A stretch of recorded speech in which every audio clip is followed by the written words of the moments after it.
this is an election for the soul of America. And on January 20th in the afternoon, we will again have in the Oval Office somebody who is decent, who believes in liberal democracy, who has integrity. And I do think that the United States will return to being a country that does provide an example for others.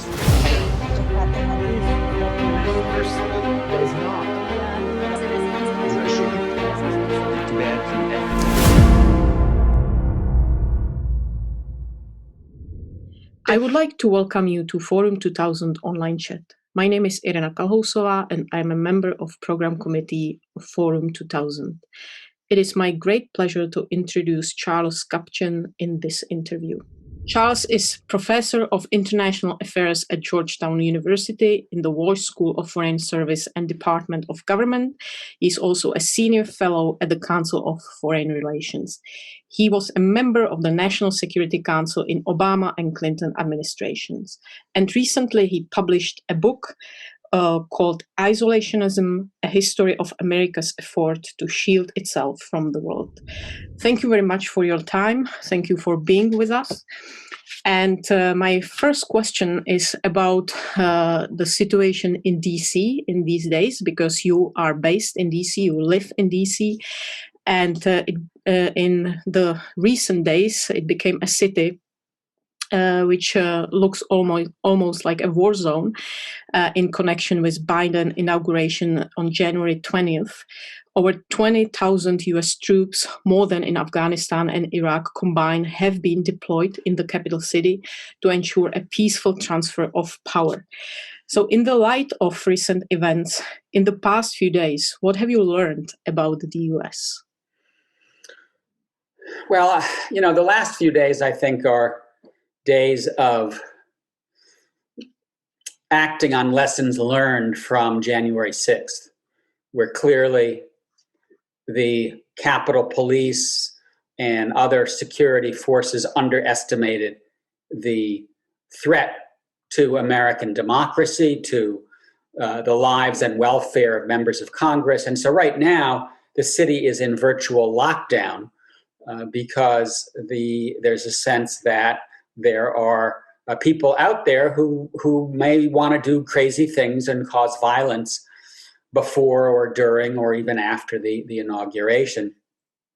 And, it is a very painful, upsetting time to be living in Washington, to be an American. I can say quite honestly that before Trump was elected, I never imagined that we would be experiencing the kind of nativism and populism that we have been experiencing. And frankly, what happened on January 6th was shocking, but not surprising, in the sense that this has been building. There has been increasing polarization in the United States. The president tends to dump fuel on anger, not to try to repair the divide.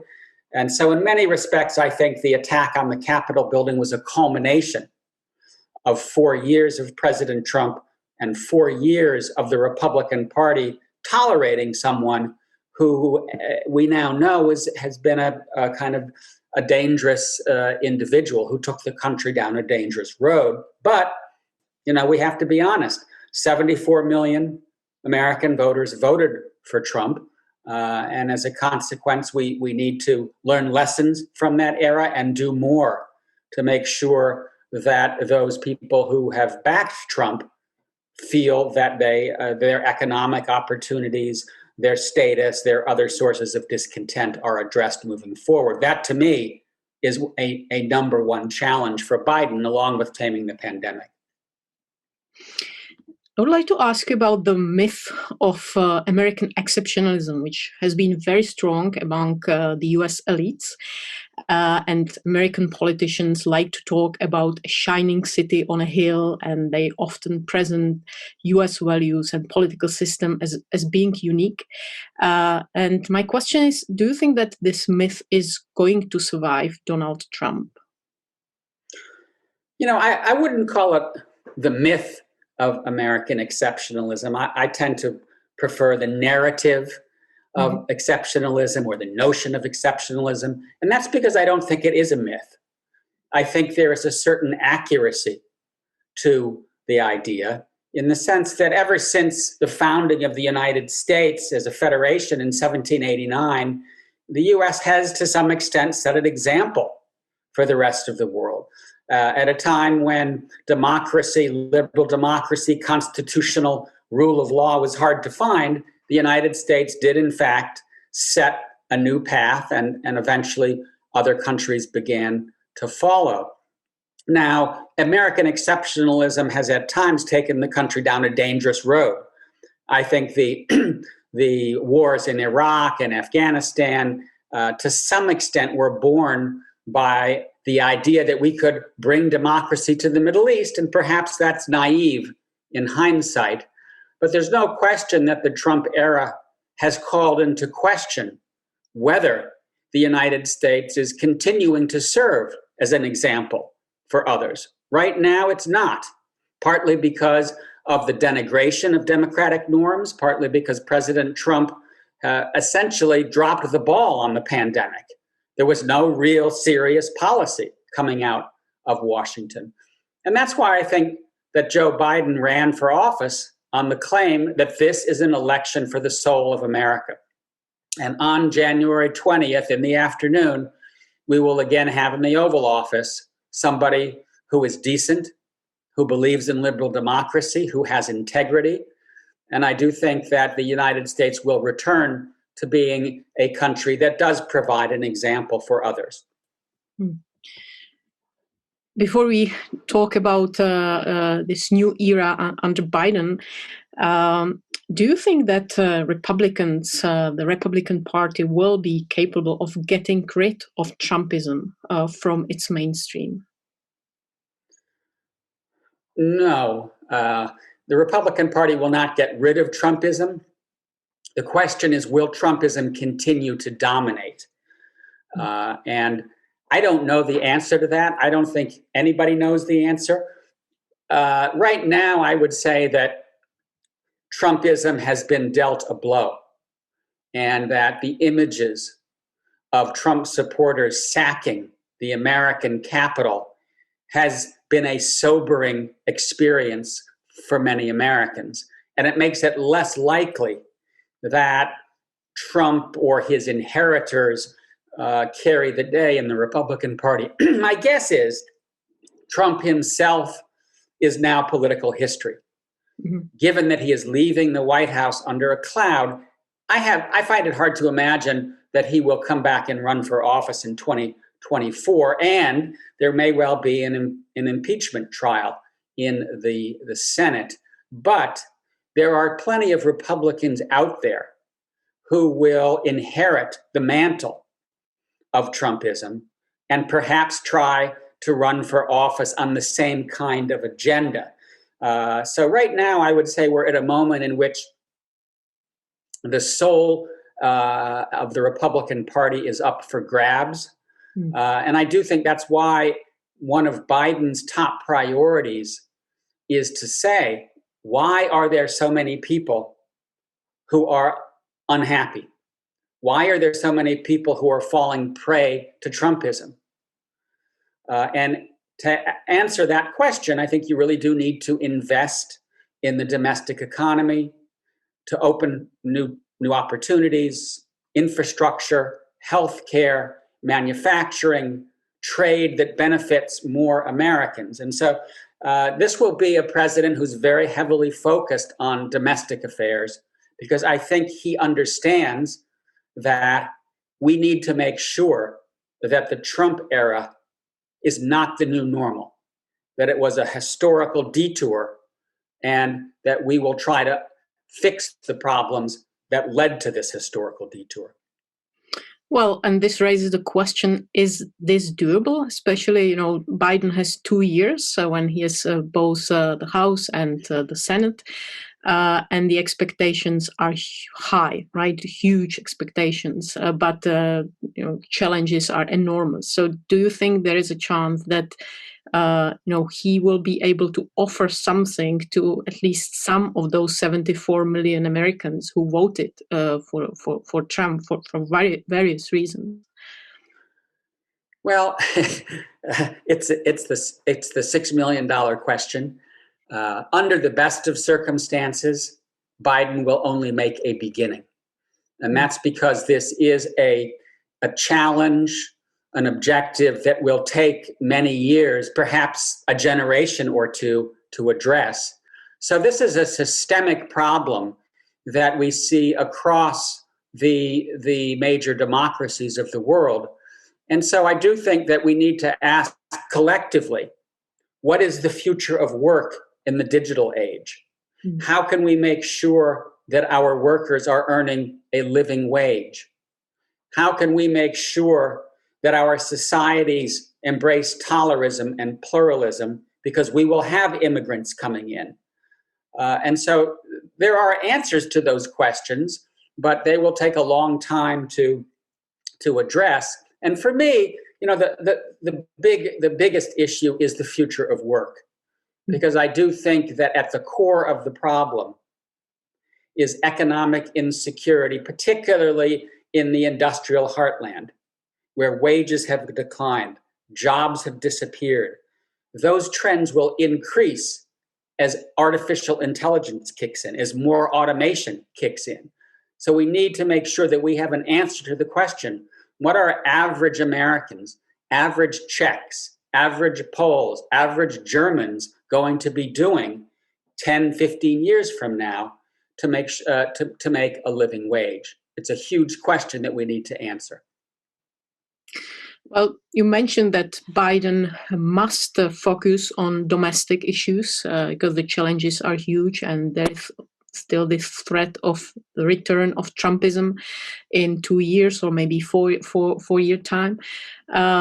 But of course, for us Europeans, we are very curious to know what to expect from Biden administration. Should we expect some, back to normalcy, or is it going to be a different America now? So what should we expect from the new administration?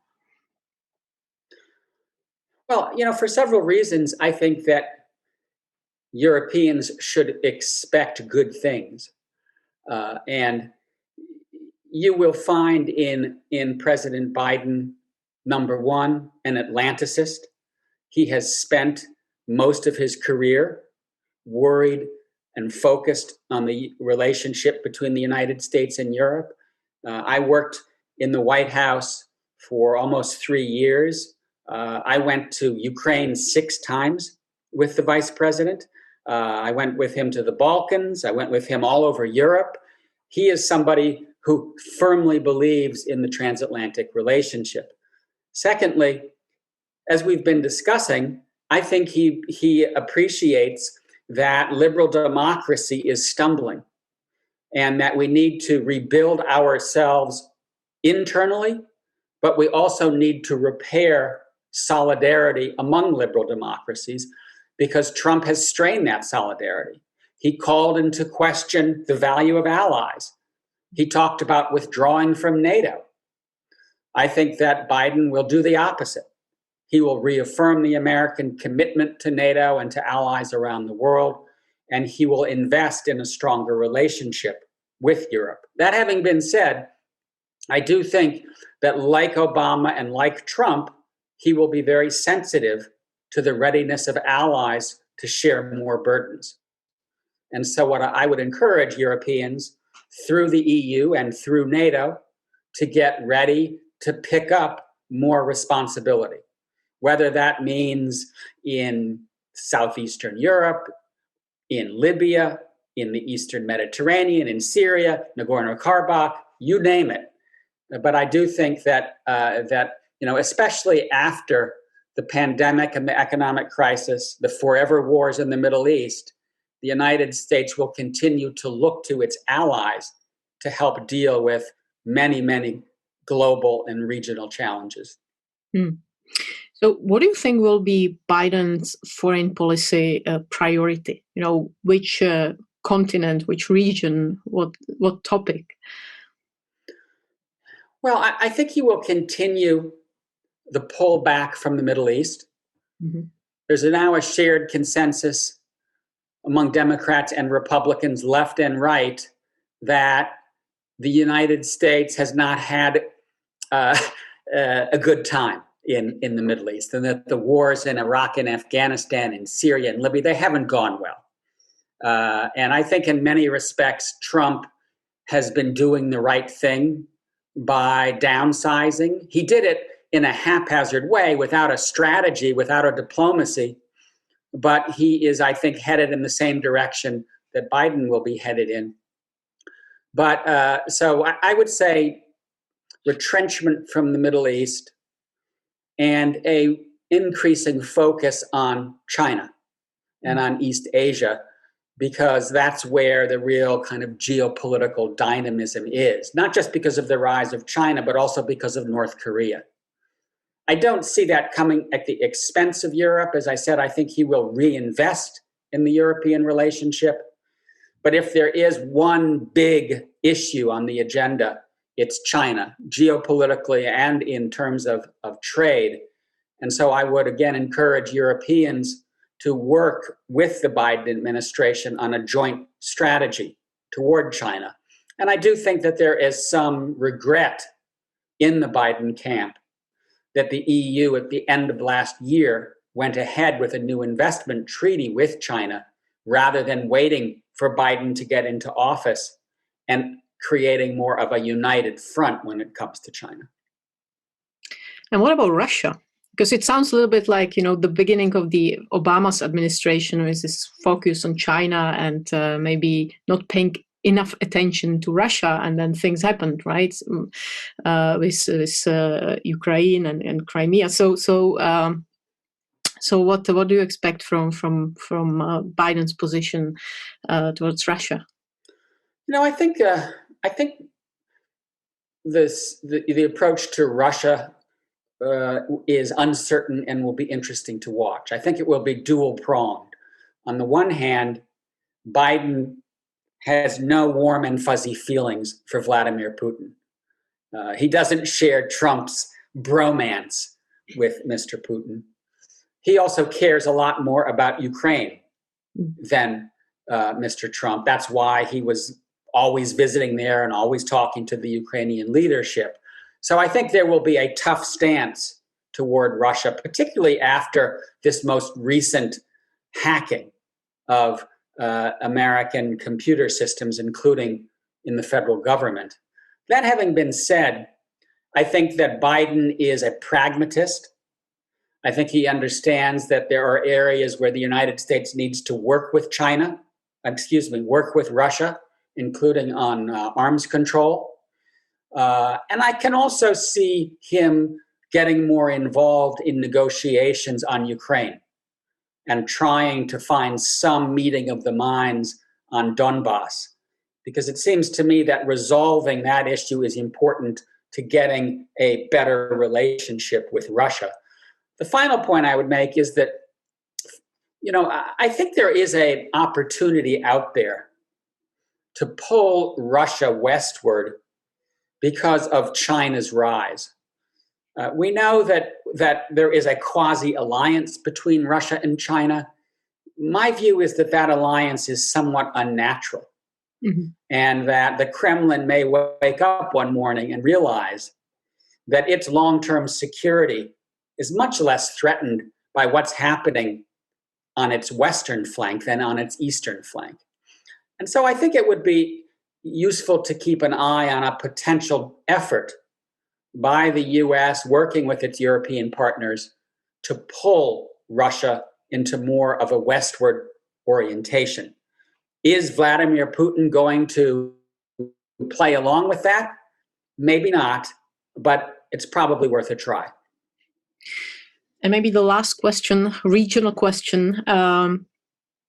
Do you think that while promoting democratic values, will Biden criticize illiberal politicians in Central Europe like Orban or Kaczynski, or do you think this is not going to be important for him because he will have simply much bigger issues to deal with? I think that he will speak up more regularly, and that this perhaps returns to our conversation about American exceptionalism. I have found it disconcerting that for the last 4 years, the American president seems to have more affection for autocrats than for Democrats and has rarely spoken up about illiberalism. And in fact, he showed favoritism to Poland and Hungary while turning his back on Merkel and Macron and other liberal Democrats. Biden will not do that. So my best guess is that you will see a mix of Biden speaking up when it comes to Poland, Hungary, Turkey, Egypt, Saudi Arabia, China, Russia, but at the same time realizing that there are many, many problems that the world needs to tackle today, and that pragmatism needs to accompany an American readiness to stand by liberal democratic values. So we can't go out there and tackle climate change and cybersecurity and extremism and the other issues that are out there simply by working with those countries that we like and with whom we share like-minded values. We need cooperation across political dividing lines. And I also think that Biden may encourage Europe, and this would be my own view, to do more to put pressure on Poland and Hungary. Because it's really Europe's responsibility to pull those countries back into the fold. But I think that perhaps Biden can help encourage the EU to do so. Professor Kupchan, it was a pleasure talking to you. Thank you very much for your time.